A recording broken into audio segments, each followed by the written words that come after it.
Good evening, ladies and gentlemen, and welcome to the Davidson County Board of Commissioners meeting here on Tuesday, January the 28th. We welcome you. We're happy to see you. I apologize for being a little bit late. I have a DSS meeting before this meeting, so we had a lot on our plates. Mr. Yates will be joining us shortly. I'd like to call on Commissioner Elliott for the pledge and the invocation tonight. Heavenly Father, God, we come before you tonight and we ask for your forgiveness and grace. Father, we also ask for God that you would send, Heavenly Father, that peace from above to the families of everybody that we've lost this week. Father, as I sit here tonight, I've taken too much for granted. Our lives are taken for granted, and the wisdom that you give is taken for granted. And tonight, I want to thank you, Father, for the great people that you put in my life. I pray for my fellow commissioners, God. I pray for the leaders of our nation. I pray for my president. Father, we ask you tonight that you would send that wisdom to us that we could rightly govern for the citizens of Davidson County. Father, we ask that you would keep the evilness out of our county, and Father, that we could all get along one to another. And Father, that we could rightly govern and make right decisions tonight, and we could do your will. In Jesus' name I pray, amen. Amen.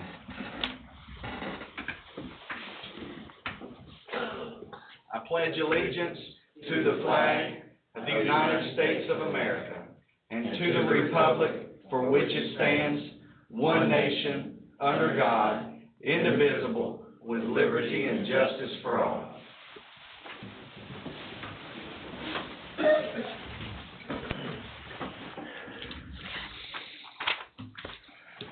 Fellow commissioners, I'd like to, if you would allow me to, as a personal privilege, to say just a couple of comments before we get started tonight.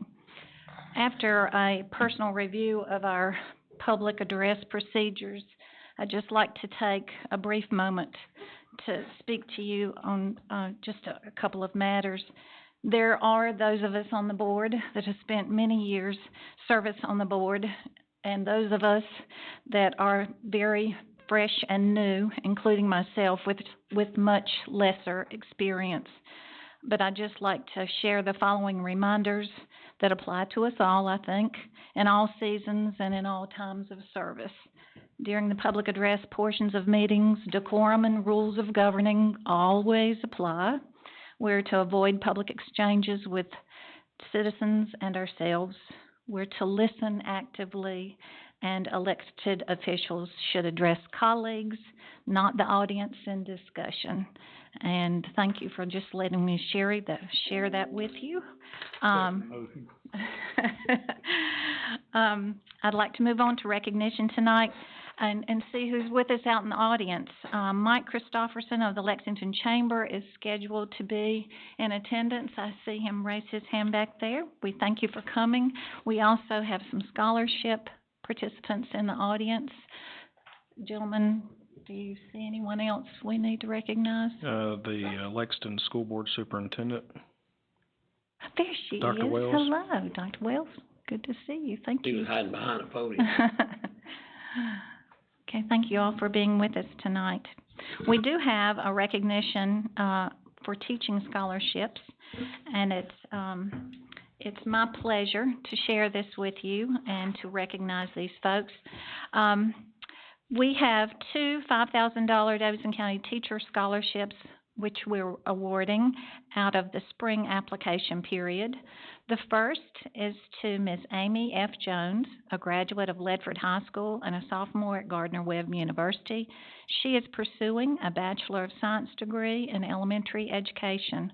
Her first check will be for $2,250, with a second check of $1,250 in January of 2021. And finally, in January of 2022, a final check for $2,500. The second is to Ms. Lauren A. Rickard, a graduate of Ledford High and a junior at Appalachian State University. She is pursuing a Bachelor of Science degree in special education with the possibility of entering the master's program for an accelerated master's degree. Her first check is $3,750, with her final check being $1,250 in either January of 22 or January of 21, depending upon the outcome of her application into the Masters 5 program. The Davidson County Teaching Scholarship is intended to encourage residents of Davidson County who attend or will attend college to teach students in schools in our county by offering and funding scholarships for qualified students to help pay for tuition and other expenses. The program started in 2000 and over 130 scholarships have been awarded to date. I was looking at the numbers over the past few years, and one year we gave 14 scholarships. So we need to build this number back up for sure. Two of the requirements are that you must have a GPA of at least 2.8 and agree to teach for at least 3 years at one of our 3 school systems, and we hope and pray that you make a career, or an approved private school in Davidson County. These individuals have far exceeded the requisite GPA for consideration for this scholarship. So if you will, join me in recognizing, I think, has the second one arrived? Okay, so they're both here with us. Amy and Lauren, will you please join me?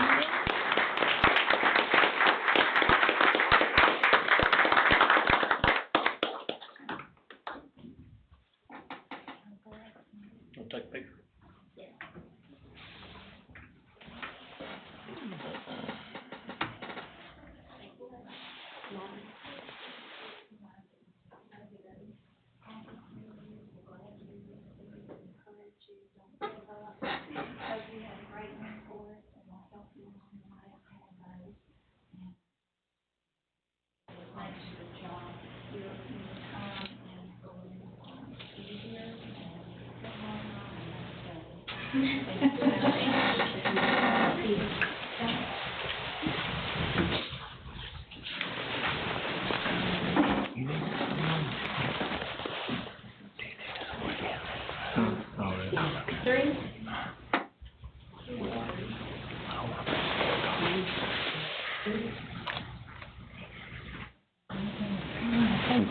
Congratulations, lady.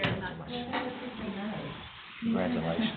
Thank you very much. Congratulations. Congratulations. Look forward to seeing you in the classroom.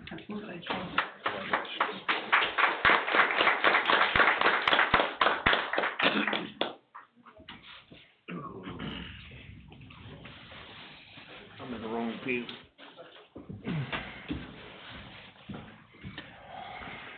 Madam Chair, if I may. Sure. I just want to make sure everybody's aware that that scholarship money, I actually served on the board before Commissioner Watford got on the board on that committee. Those monies actually go directly to the individual that they can spend on whatever they need. So we know that that's not the full cost of your tuition by any stretch of the means. But now that Dr. Wells is sitting here, when I was on that committee, we wanted the school systems to really educate the people in high schools that that opportunity is there, because what we were finding is people were coming back here to work, but they didn't even know about the scholarship program. And so part of that program is if you sign up for it and you receive the scholarship money, you have to grant, was it 2 years or 4 years, back at one of the county schools, whether it's county or city, something in Davidson County. 3 years. Three. Three? Three. Okay. So we'll meet in the middle, we'll do 3. But it's a great program, and I commend you ladies. It's not easy to achieve that. You do have to go before that committee, or not personally, but submit your stuff to go before the committee. But thank you very much, and I love that program, so thank you. And as Barney used to say all the time, this was Larry Potts Scholarship Program.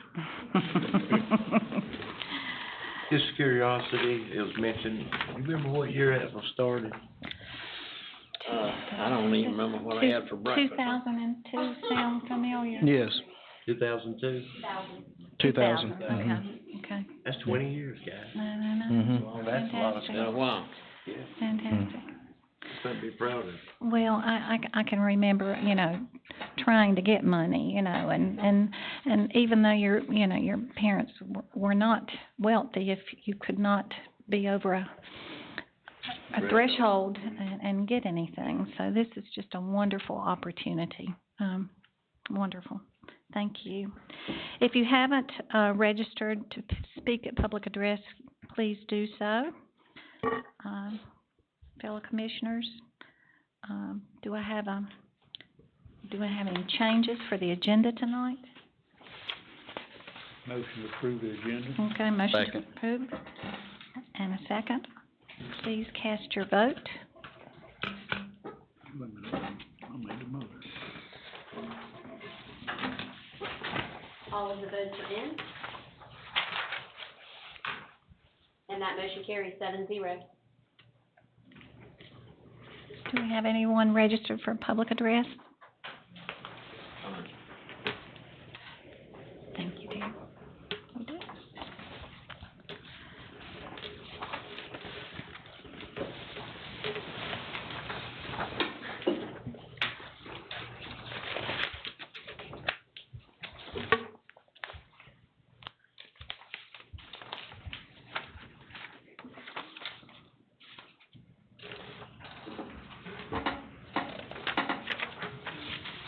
Madam Clerk,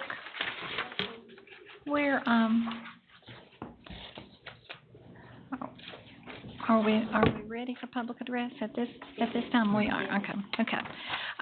We have 5 on our list tonight, and if you will, when you come to the podium, if you will give us your name and address. Christy Zedrick, come on up.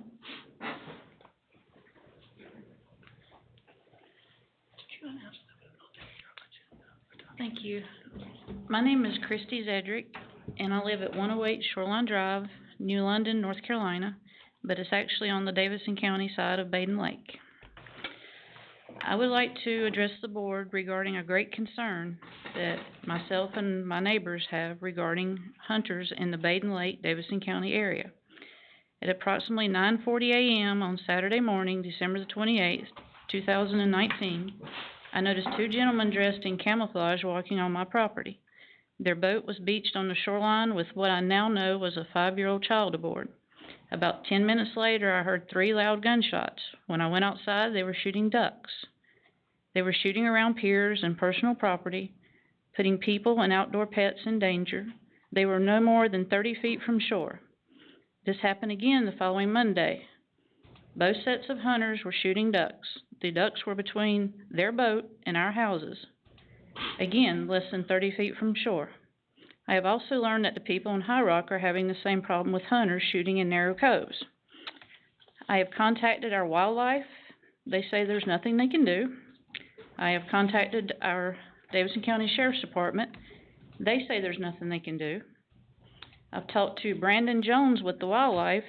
He says that we do not live on a game land, so the rules do not apply. But after looking at the North Carolina Wildlife Rules and Regulations, they say outside of developed recreation areas, fishing and hunting are permitted throughout the National Forest in North Carolina. According to the North Carolina Wildlife Resources Commission, any lands open to the public hunting are called game lands. Based on that, it is unlawful to discharge any weapon from a vehicle, within 150 yards of any residence located on or adjacent to game lands, within 150 yards of any game lands building or game lands. That being said, further research tells me that the use of lead shot has been banned because of what it does to waterfowl and water. So, based on the deltawaterfowl.org website, shot shells with larger steel pellets and smaller charges delivered at high velocities, such as 3-inch shells packing 1 1/4 ounces of number 2 steel, travel at 1,400 feet per second. High velocity duck loads, commonly a 3-inch shell accelerating 1 1/8 ounces of steel shot, travel at about 1,500 feet per second. And according to the North Carolina General Statutes, Article 21B, Section 113-290, the unlawful use of firearms. It is unlawful for any person, while hunting or taking wild animals or wild birds, as those terms are defined in Article 21B, Section 113 and 129, to discharge a firearm, either carelessly and heedlessly. 3 minutes, Ms. Cedric. Yes, ma'am. 3 minutes. Thank you. Thank you.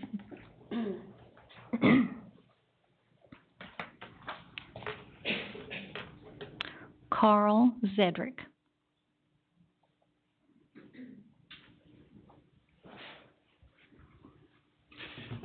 My name is Carl Zedrick. I live at 108 Shoreline Drive, New London. It's actually on Baden Lake. I am going to continue with the remarks that my wife made. We are not against guns. We are not against hunters. We are against hunting in a residential area. The area we live in, that cove is 70 yards wide.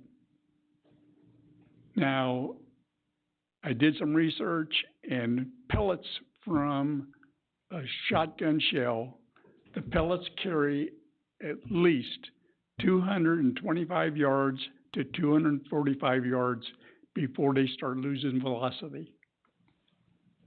Now, we do not want to stop hunters, but we would like them to use some common sense. That's all we're asking for, is them to use some common sense. We understand that they have the same problem on High Rock. Now,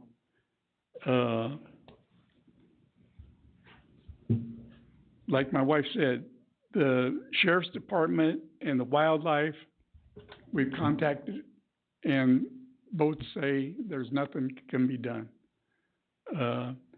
And what I think is we ought to have some restrictions on hunting in a residential area.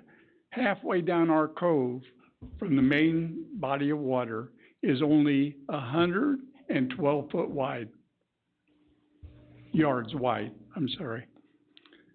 So almost everywhere in that cove should be off limits for hunting. Now, my question is the board going to set some kind of restrictions on hunting in residential areas? Or are you going to let a handful of hunters, not using common sense, against the safety of the residents of the many? Thank you. Thank you, Mr. Zedrick. Barney W. Hill.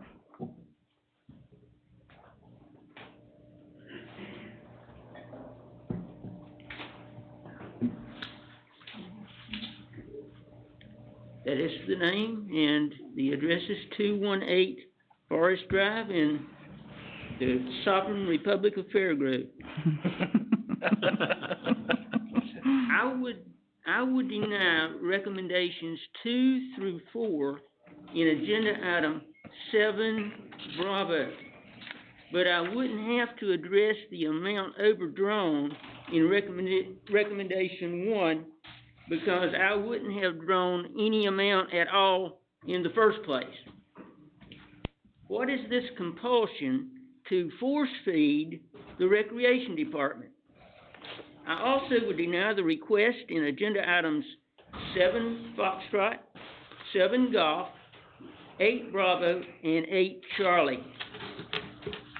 A tape recorder that costs as much as a house is beyond my humble powers of comprehension.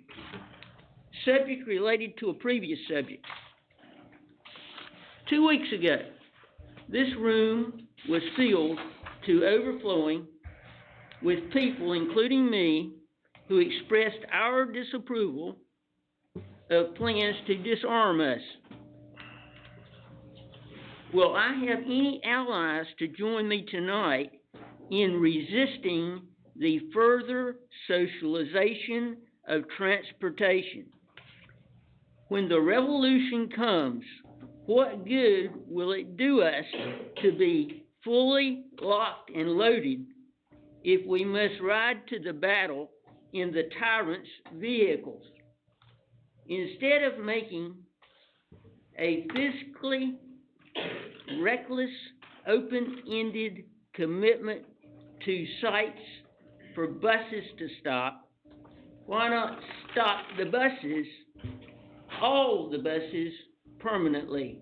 I oppose agenda item 8 alpha. Mr. Hill. Next, we have Kirk Thacker.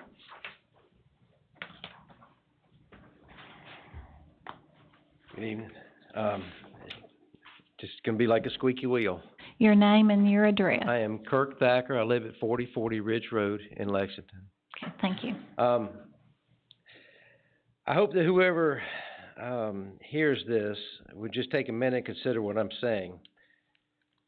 A no-kill shelter has a euthanization rate of 10% or less, and there are actually states that fall into this category now, and there are counties here in North Carolina. Yes, it could take additional funding, and by the way, North Carolina is number 3 for the highest euthanization rates. However, some good common sense legislation could help immensely, and if done with some proactive funding, the cost for the state and counties could possibly decrease long term. Look at the value of our domesticated animals: a loving family member, a drug enforcement dog, canine police officer used on the street. Dogs and cats can be used as emotional support animals for people. Also, when a vet comes home and has suffered extreme anxiety and PTSD, they can be given a service animal to help them navigate calmly through life. What a blessing. Sometimes dogs have landed in our shelters, are exposed to a significant amount of stress, strange smells, constant bark, and abuse by former owners, or just the scariness of an unfamiliar environment. Sometimes their anxiety from this causes them to misbehave. They are labeled aggressive and quickly put down without a second thought, whereas their emotional support person. Sadly ironic. Convenience often trumps humanity in our shelters. While reading Article 3, and this is from the state, the Animal Welfare Act, I couldn't help but notice the term breeder is not even defined, nor is anything that strictly regulates breeding of domesticated animals. Licenses, inspections, permits, tax accountability, nothing. Maybe if making a quick dollar in the backyard became more difficult, the amount of puppies and kittens would decrease. We care a great deal about wildlife and fun hunting and fishing regulation enforcement heavily, but domesticated animals are at the mercy of kind and unkind people. When we take in a pet, an unwritten covenant is made. You love me and be loyal, and I will do the same. Maybe some veterinary scholarships could be awarded in exchange for some service back to the county. Maybe a veterinarian that just purely spays and neuters at the shelter. That would provide a long-term help for the shelter to get these strays down. If it's free, maybe the county residents would be more apt to have their animals spayed and neutered. If you think about your basement flooding, instead of bailing water, maybe fixing the pipe would be the answer. Spay and neutering is fixing the pipe. There's many ideas that can help our four-legged friends, and mainly takes effort of our elected officials and some funding, probably not much, to get North Carolina and Davidson County on a more humane track. We're always looking for a good way to use our tax money. How we treat the least of us is an excellent way. Also, just a little reminder, a lot of counties have passed the no tether laws. 3 minutes, Mr. Thacker. Thank you. Thank you, Mr. Thacker. Sherry Milano.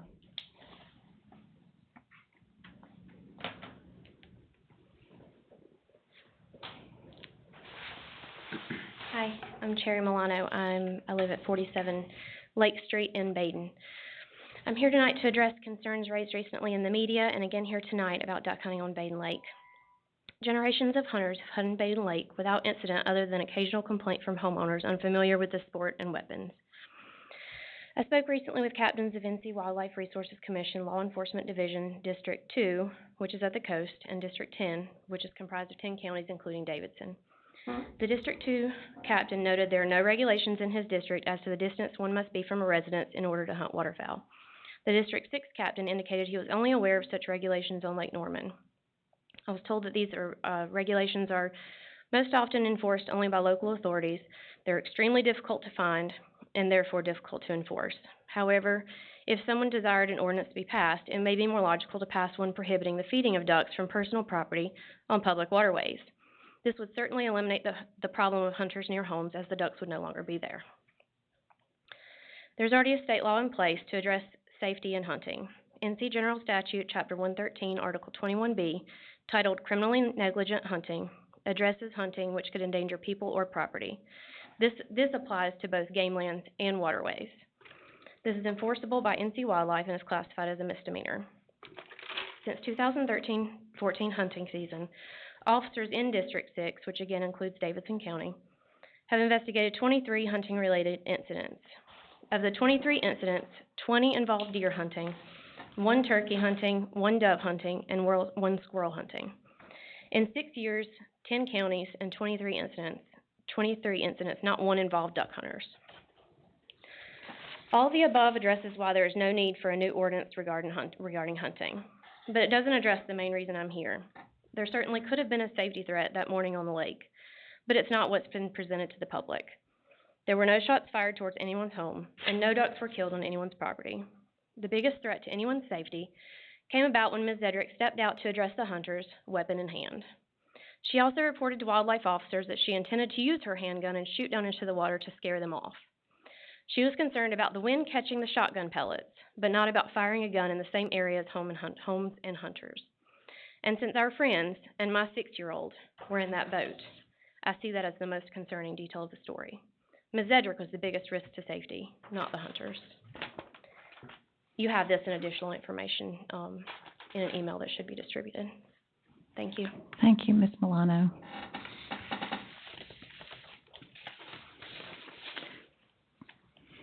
This concludes our public address. Commissioners, are there any items to be removed from the consent agenda for discussion? Madam Chairwoman, I'd like to speak about item 7F. 7F, okay. 7F. Sir. Madam Chairman, if there's just no other additions or deletions, I would make a motion that we approve the remainder of the consent agenda minus 7F. I second that. Thank you. Please cast your vote.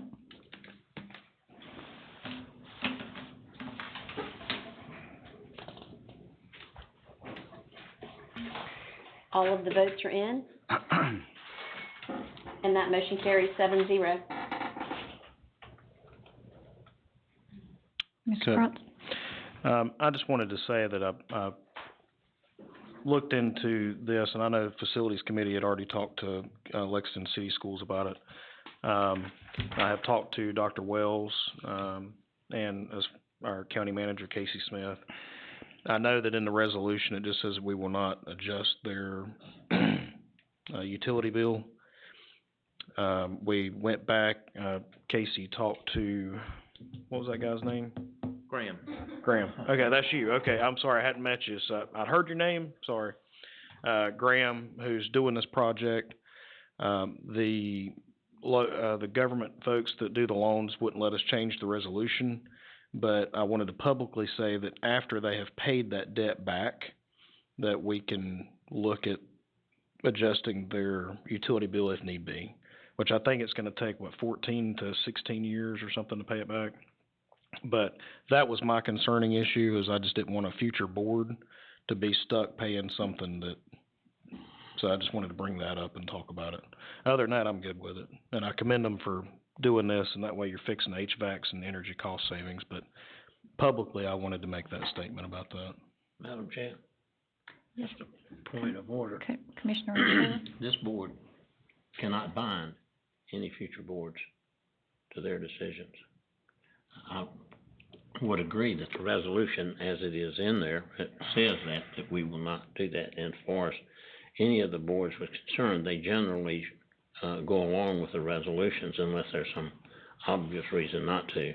But I just wanted to inform them that we can't obligate future boards of commissioners to do stuff. Okay, well, thank you for that, Commissioner McClure. I just didn't see that time limit in there, and but I wanted to put it on the record that we will adjust that as needed at a future date. And like I say, a new Board of Commissioners could change it next year. Yeah. Any way they want to, so it's changes, so Is that a motion? new Board of Commissioners. You have a motion? Well, how do we adjust the utilities anyway? We don't adjust their utilities, do we? Well, in a nutshell, they're gonna take the savings that Graham's projected to do all of the projects, probably a couple $1 million worth of boiler replacements, HVAC issues, LED lighting, and through what the money we give them every year as part of the budget, there'll be a savings in utilities for upgrading all those things. What we're agreeing to through the resolution is just not to take that savings out of the budget that we already know now. We've seen it on the PDF, so, but Commissioner, Crotts is right. Somewhere down the line, years from now, they'll pay their way through these things. And, at that point in time, I guess if there's still a savings, they probably would reduce it out of the budget. Well, the power will probably be increased then per kilowatt. Could or be, you you're won't see talking any years from savings. now. I mean, it could, and it'll get lost in the shuffle at that point, as to how much power costs and all those things. But what we're basically agreeing to tonight is just not to remove this initial projected savings, because Snyder Electric will have to give you a number they have that they feel pretty good about, that this is gonna be a pretty conservative. There's like a estimate of $2.5 savings. million savings, is that, I can't remember off the top of my head. Just annually, it's about 190-ish, I guess. So what they're doing is they're using the 190 to pay down, doing $2 or $3 million worth of overall changes. Yeah. Madam Chairwoman, could I speak to this? I'd like to thank the facility committee, also for, all the commissioners for kind of helping out the schools, whether it be in the municipalities or in the county. I think we do a lot for our children in the school systems here.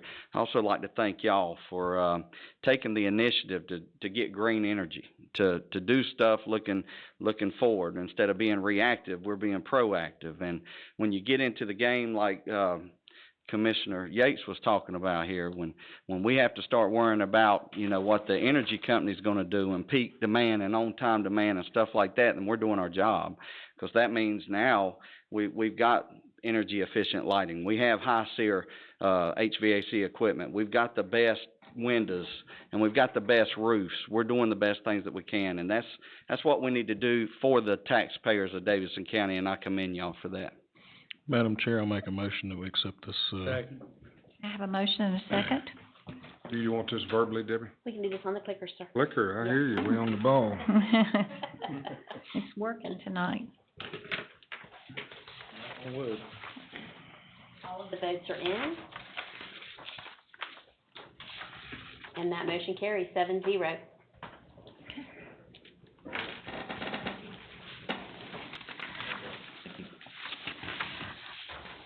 Items for decision and information, our deliberation tonight, we're gonna start off with the transportation bus shelter grant opportunity for the Lexington area.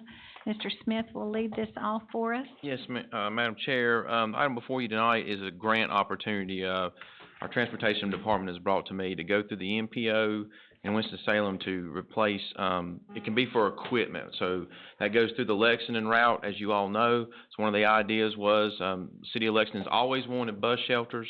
Thomasville over the time has bought their own. And so they've always asked us, will we help them? And our standard answer has been, well, if we do that, they did their own, et cetera. This is a grant opportunity for them to get 9 full-on shelters and 42 of these semi-seat stops, which I just looked up as kind of they're metal, iron bolted, I guess, to the sidewalks. They just sent the city manager over in Lexington. They approved it last night. The city council did. They just sent me a letter of endorsement with it, stating that they will cover the match. We're talking about a $140,000 grant. The match for that's 20%. So they've agreed to do up to $28,000. They'd asked me about would we participate. Well, I checked with Thomasville. In the past, for 3 shelters, we did do in kind for them on one grant. So no in-kind meaning we help install them. We probably did $4,000 or $5,000 worth of work. So I'm okay with at some point in time when we bring this back to you all for appropriating the funds, if we want to do our 20% of the 20%, if you will. That'll be about $5,500. It's one time, that way fair's fair. What we did for Thomasville one time is what we did for Lexington. What we're asking tonight is the permission to apply for these funds. Right. I got a question. This come from the Winston-Salem MPO? Yes. Where's these funds? I know they're federal funds, but why did this just come about now because I served on the MPO for several years. Yeah. And there was, nothing of any bus shelters. Adam wanted to get Richard, Who Jones up serves here. on that MPO now? There's, You do, so do for you know years where they this didn't money's give coming up. from or what it is? I can't remember they've got so many new acronyms that they just changed this past year. It's hard to keep up with. Money comes Yeah. from somewhere. I mean, do you know what part of, Yeah, Richard knows more about that particular grant, but we just approved the funds for all the different municipalities, last 2 weeks ago, but I can't remember the acronym for the funding source. And That would Commissioner be Yates, for- I that would can be tell for you, years construction ago, I say years ago, right, when Richard took the job, correct me if I'm wrong, Richard, the Winston-Salem MPO used part of those funds to run their own transportation within the city. Mhm. So Richard kinda got involved in the MPO, and I think some of you all did too, whether it was yourself or other members who were on that board, and say, hey, time out. We got needs in Davidson County. This is our money, so those funds started to flow over this way. I won't say, flow like gravy, but at that point in time here. who serves on High Point now? I do. You do? So are these grants available, is this same thing available over there? Have you heard? This So anyhow, grant when is we not. hear a little bit about where these grants coming from. This particular grant is not available through High Point. It's only available for the large urbanized areas like Winston-Salem or Greensboro, this There you particular go. grant.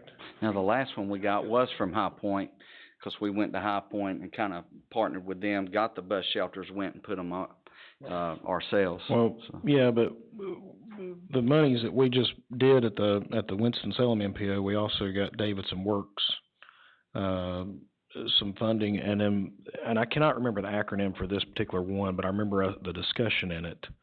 What was the acronym on this one, or where was the funding Here, source? this is the, STBG-DA. Yeah. That's it, thank you, yes, and it just changed names, it was something else before. Attributable funds. Mhm. Yeah. Surface Transportation Block Grant. High Point handles Thomasville. Right. And Yeah. that's the reason. Mhm. Thomasville went on and built their own after we helped them with those first three. They went on and built, I think, 9 or 10 more on their own. So they've not had as much help from the High Point MPO. I guess if ever there's a day where that funds get released like that ever too, we may be entertaining. Yeah, I don't remember those shelters coming from the MPO. I don't think they did in Thomasville. Was that just donated? They just I think they came paid from High for them. Point Transit. High Point Transit, yeah. I think so. They had- Okay. Right, I didn't think- Thomasville ended up building their own shelters. One last piece to this letter from Lexington, they also agree to maintain these things. That was key for me to make sure they had it in writing. Because if there's Who graffiti is- get on them or they get destroyed, I'm gonna leave that to them to fix. Who will install these, That would need to be determined. Possibly the Lexington, Public Works Department will be able to do that.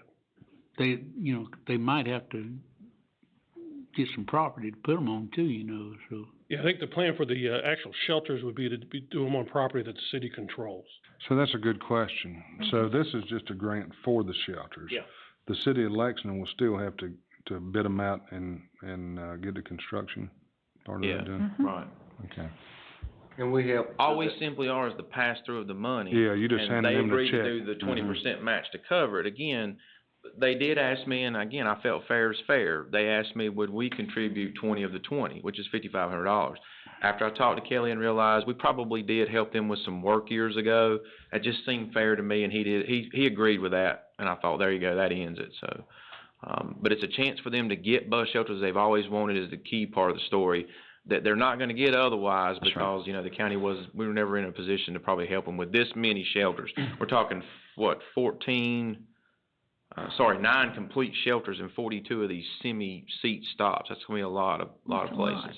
Mr. Manager, I think you did a tremendous job too, from Thomasville to city, because we're being equal to everybody. You doing that was tremendous. Thank you, sir. I'm good. If nobody else got any questions, I ain't gonna Motion to run Got you a through. motion? Second. Have a motion to approve in a second. Cast your vote. 3. Vice Chairman Truul, can I have your vote, please? Oh, I'm sorry. Didn't catch. Did it too fast. Okay. All of the votes are in. And that motion carries by a vote of 7-0. Madam Chair, just for a second, I know this is out of place, but I don't know, in recognition, if you would like to Okay. recognize our new, DSS director. I would officially like to recognize Ms. Patricia Baker, our new DSS director. I hope she'll stand up, if you will. And if you'd like to say anything, please do. I'd just like to say, hey, I had my first DSS board meeting today. I'm really excited to be here. This is, I think, week 3. So I'm still getting to know the lay of the land, but I've really enjoyed my time so far. Thank you. Thank you. Welcome. You come highly recommended by Felissa Farrell in Rockingham County. She talked very highly of you. Welcome to the team. I know how to generate good, Okay. Mr. Smith, again, will lead off our second item, the security RFP for Colonial Drive.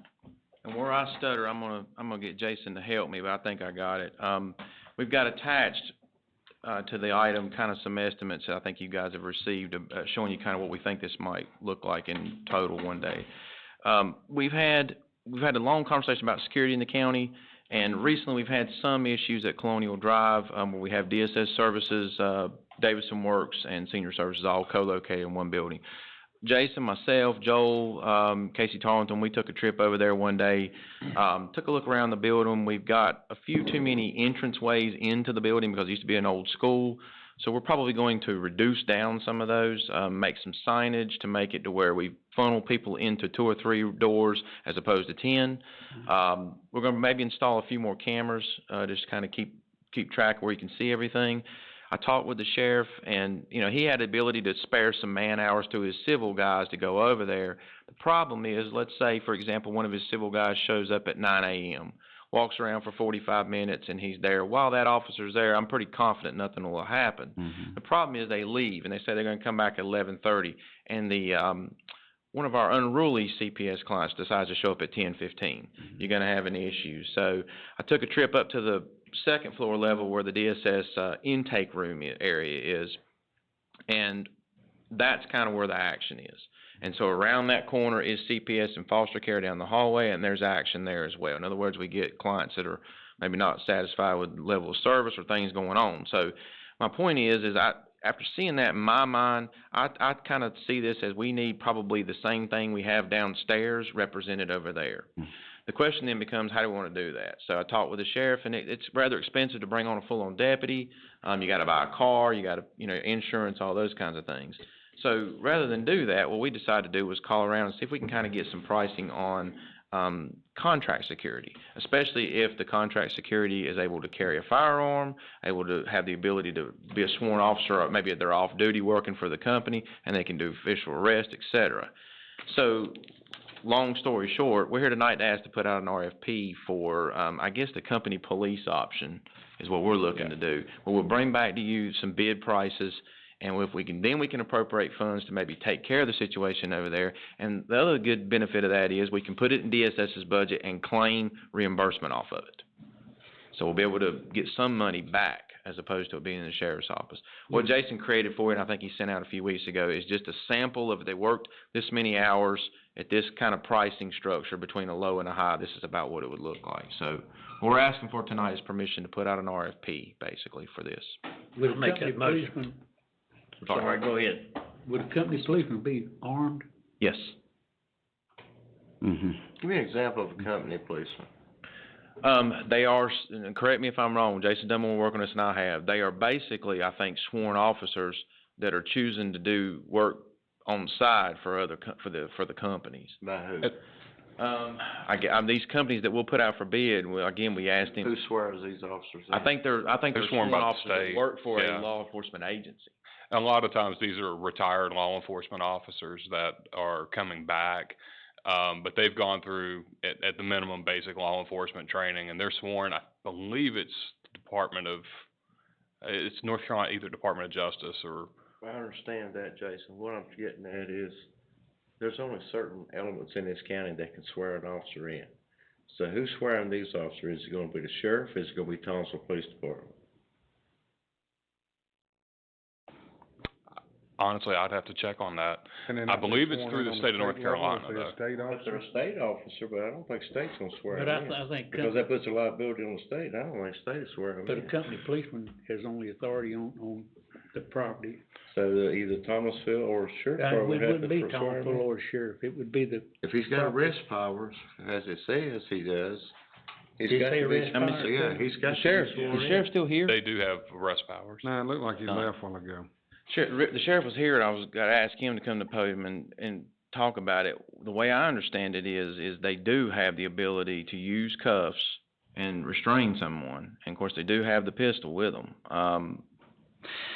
So that's like a They have a company company police. vehicle, which was also attractive to me, so I don't have to buy a vehicle. Well, things could have Like- changed. Yeah. I used to own one of them companies. Mhm. And it may be something that you need to go back and ask that question, because that liability issues surrounding his certification, and being sworn in falls on that law enforcement agency, even though he may be operating as a private entity. If he's sworn in by the sheriff or the Thomasville Police Department, they're liable if he does something wrong. Commissioner Shell, I know, doesn't Richard Childress use somebody like that? I know he carries a gun. It's been quite a while since I got out. That's where we got the need idea to from. check that, Are you make familiar sure with that, Commissioner? the state had changed the McClure? laws, because I don't see where anybody would have the arrest powers without being sworn in by one of those two. You know, when, just as this is to do an RFP, and we get the RFP back in and see who we're gonna be dealing with, we can answer a whole lot of these questions. Well, in the meantime, we'll get with Richie and double check, but I don't know the exact answer, Mr. Shell. I see what you're saying, but it's my understanding through talking with these companies, and I think Jason probably spent more time on the phone with them than anybody. They do have the ability to have they've got the gun, which was of utmost importance to me, and the ability to have, the cuffs and be able to restrain someone in their vehicle, do those things. Now, That needs to be checked out, I because I will- can't tell you absolutely, Right. because it's been quite a while. Another thing is, does the company hold the liability on that officer while he's on our property? that I would assume so. But you know, we're gonna have liability no matter what. Yeah, but I'd We're gonna rather have have our liability. guy if we're gonna do all that. You know, The from what I company read, that the sheriff- provides them generally provides the liability. Would be better. Right.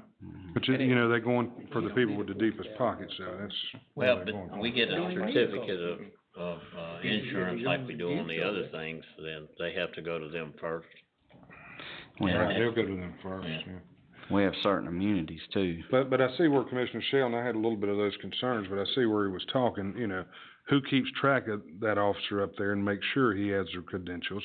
What if somebody don't call in and they send another guy and he don't have the correct credentials and he ends up shooting somebody, and then now the county's involved and I don't know how to Well, I fix think that. anything we would sign on an agreement, they'd have to supply everybody, would have to meet all the stipulations. It's not Well, gonna I be, know you that, you know how that goes, but they Yeah. ain't got anybody, and they send somebody just this one night, that they send somebody No, they different. couldn't do that, and then I then know, then but they're we- held Yeah, responsible. but we don't know, Right. you know, till it's too late, and that's, I mean, you see it happen every day in the newspaper, so, I mean, things like that happen. I guess, you know, in our RFPs, they can't send a different officer in until he's been, you know, somebody does the proper Background check. background Or check with the county that we know. So in other words, they can't be just sending 8 or 10 different people up there and we don't know the credentials they have, and. And that's what you run into. Right, that's exactly, I know. And the yeah. re- and the You re- have big the- turnover in that. Big problem with this law enforcement officer piece, it's tough that unless you do some type of MOU between them and DSS, it's hard to get the reimbursement piece in place. So then it becomes a cost issue, cause you're paying benefits to that person, you gotta buy them a car, and so. Why do you have to buy them a car? Well, yeah, I mean, I'm just assuming that the sheriff's gonna say, I don't have any spare cars laying around to give them, et cetera, you know, they gotta get to work somehow.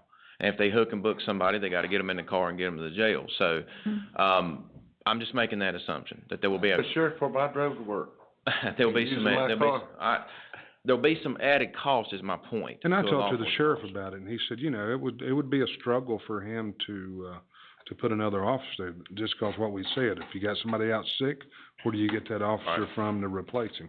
You pull somebody off the beaten path, Or, you know, he just Well, we don't. we had 2 incidences in a week, you know, with law enforcement, and Right. that got He's it, that 2 got it to officers, where, then right. it's less coverage out in the world, so. So he's already down 2 Right. officers, and now he's gotta pull 1 'cause somebody's on a week's vacation that don't wanna be, you know, at the Thomasville, Social Service Building. So I can see his viewpoint, but I see Commissioner Shell's viewpoint too about we need to make sure we covered with, the liability issues and our proper documentations, that they just can't be shuffling people in and out. And but tonight, remember, all we're asked to do is scope it out and put it out for bid. Right. Now, you talking about, That's what we're you talking about asking. only company police, so, because the board had decided which one they want here. Well, So we're gonna be RFP, whatever. That would be choose, the one right? I'd wanna scope it, that's what I'm recommending, Yeah, because I I want, I hate to say it this way, but I want someone with a firearm. Well, you I want want- someone you- with the ability to restrain if it gets to that point. You don't want anybody there ineffective either. Right, cause it won't be effective, that's correct. To laugh at and walk out the door. I think Mr.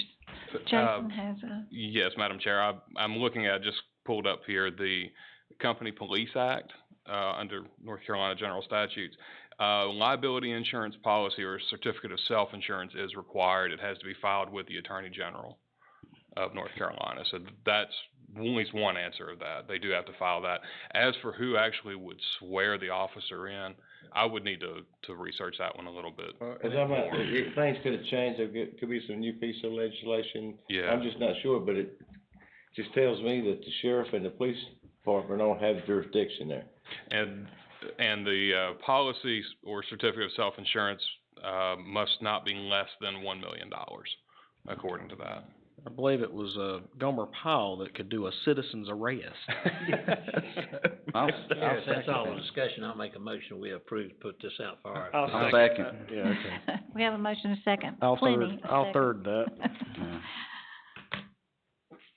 Oh, you ready for a vote? Yes, we are. Yeah, we'll see what comes back. Do you remember that episode? Minimum requirements, Mr. Attorney, $1 million. Not familiar with that statute, I defer to, Yeah, I said, is our county minimum's $1 million? I don't know, I don't remember what our limits are. I know Dwayne would know that, but. What? Our limits, $1 million, $2 million. $1 million, $2 million. So y'all just may wanna make sure they meet our requirements Yeah. for. Absolutely. We'll find out about the swearing in piece, but even before we scope it, so you'll get that quick, but this gets us a chance to at least get it out on the street and get bids So for my it. concern is if it requires that, and I'm not saying it does, 'cause I know what it used to be years ago. If it requires that, I'm not sure that the chief of police or the sheriff's will want to assume the liability for that. Of swearing, because in effect, it becomes that officer, he can. And I'll talk to him, but I can't, Agent of that officer. I can tell you Am I from right, talking Chuck? to the sheriff, what they use at RCR is exactly this, and this is what he recommended, Richie. So, I mean, this apparently is something a lot of people are doing, and companies and local governments are. If he says he does have arrest power, and isn't being sworn in, please check and see where he has the authority to have arrest power. I got you. I will. All Okay. the votes are in on that, and that motion carries 7-0. Number next. All right, Mr. Smith will also lead off the 911 emergency communications recorder replacement. Thank you, Madam Chair. This last item here, is part of the overall radio system replacement project. A couple of key numbers to remember in your head. We've got an $8 million project ordinance for this project, and some change. We've got a $6.2 million contract with Motorola, because the rest of it was civils and building towers. One part of the, major part of the project is a recording apparatus that sits over at at the main prime 911 site. That recorder catches all of the information coming in from the consoles, so that Rob and his crew can hear all the recordings that come across. The recorder we purchased, unbeknownst to us, and I'm not sure that anybody knew until we kinda got engineers to take a look at it, it works fine. It just won't record 2 cord systems at the same time, and we get channels off the Guilford cord through Thomasville coming into this recorder along with our own, or along with the Viper stuff. So it won't do both at the same time, so there'll be some channels that are not getting picked up. So that can't happen. We're gonna have to have a different recorder. What's before you tonight is a change order with Motorola to amend the agreement, the $6.2 million agreement, We have credits from the contract over the 2 years of doing this project that I've accumulated all along the way. And I've got $45,000, if you see from the change order here, left in the $8 million project. The two numbers together will get us the recorder. The total cost of the recorder is $200,000. Motorola is going to give us the licensing part of it, because we've already paid one time for putting the recorder over there. So what's left out of that is the net. So what I'm asking the board tonight effectively is, I'm not asking for any additional appropriation, I'm not asking for any additional money. Is the ability to sign the change order, use this $45,000 in funds sitting off the $8 million and the credits I accumulated, and buy the Eventide recorder that I really need. That'll effectively make the whole radio project done. Finished. Can we sell the other one back to them? It's not a sale, they'll take it. It's my understanding, and Rob's here if you need to elaborate. They will take that thing. You got FCC stuff and regulations that they deal with. They'll haul it off. I know, but if it's how old is it? Oh, it's just weeks old. Well, then they should refund us our money on it, right? Well, the thing works, and so again, they installed it, they put it in, it works fine. It just doesn't work for my needs. After we kind of opened it up and started using it, we realized, there's a couple channels that probably aren't picking up. Right. I'm not so sure that they even knew that those channels weren't. Well, I know, but if they knew what our capabilities, what we needed, if I go to Walmart and I buy a 65-inch TV and I get home and say, oh crap, that ain't gonna work, I need a 60 or 70, I can take it back, Walmart will refund me my money, and then I can take that money. I'm not sure they even knew. Well, Walmart didn't know either. And again, it gets into a game of, at this point, the important piece of this is to get the channels recorded. And now I've gotten them to deal with the license piece of it. So again, take that off the top and they'll let me slide. But we're gonna have to get these channels recorded. Do we really? And I understand that, and I'm good with that part of it. But I think that before you just let them come and take it, we need to get something back out of, some kind of credit for that piece. We're getting credits out of the contract, right? We got credits accumulated. For them taking that piece back, so we are getting something back out of it. Okay, that's what I was trying to get at. I just didn't want to give them a $200,000. No. There's credits accumulated all along the way from this and a variety of other things. So we've got that. They're going to give us credit for that. Put our money with it that we've got left. That's what I was getting at. I just wanted to make sure we were getting something back out of switching those two pieces out. Will that, piece of equipment not be usable and to back up, or we even have a system like that? Well, that's a good point. The next part of the project, we get done with this cancels the radio system contract. It's over, we spend it all out and the project's done. The next project we're gonna talk about, the retreat, is the backup 911. We do need a recorder there as well. It wouldn't be beneficial to move this recorder because you're running the same issue. If you had to use the backup, then you still got the same problem. So at some point in time, we'll talk about that retreat. We wanna move the consoles. We're going to move the old consoles over to Thomasville. But instead, the game plan is, because those are obsolete, we're going to ask the state, would they participate in reimbursing a pretty large amount of 7,500s, just like we got over there, to and buy another Eventide recorder, and that will actually make the Thomasville site a mirror image, and that's the key word, a mirror image of what we got sitting across the street. And it's on a different line. If this line ever got cut, you have a completely backup system sitting over there. But that's a whole nother project and a whole nother contract we'll deal with. I wanted one stopped and then start another one because it kept trying to bleed into the other. So I got a little quick question for you, Casey. And I just heard you say something a while ago that made me realize that maybe I didn't know this. Is this Guilford County core system is what caused this issue? If they would have been on our system, would that have resolved? They've been on the Thomasville's been on the Guilford core. Now you're going to enter into a realm I might need Rob's help with, but they've been on their core for a long time.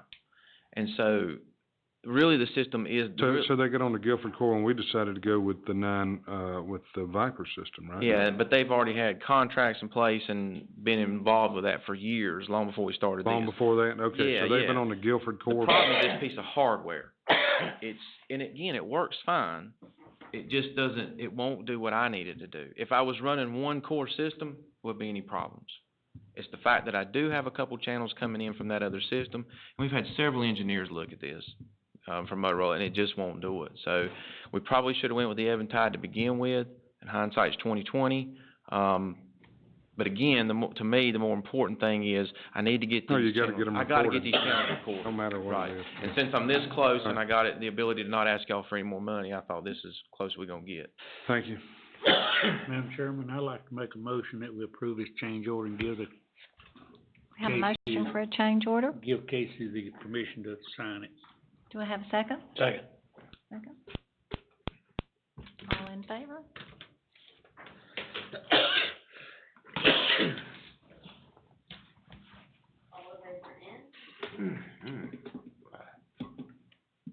And that motion carries 7-0.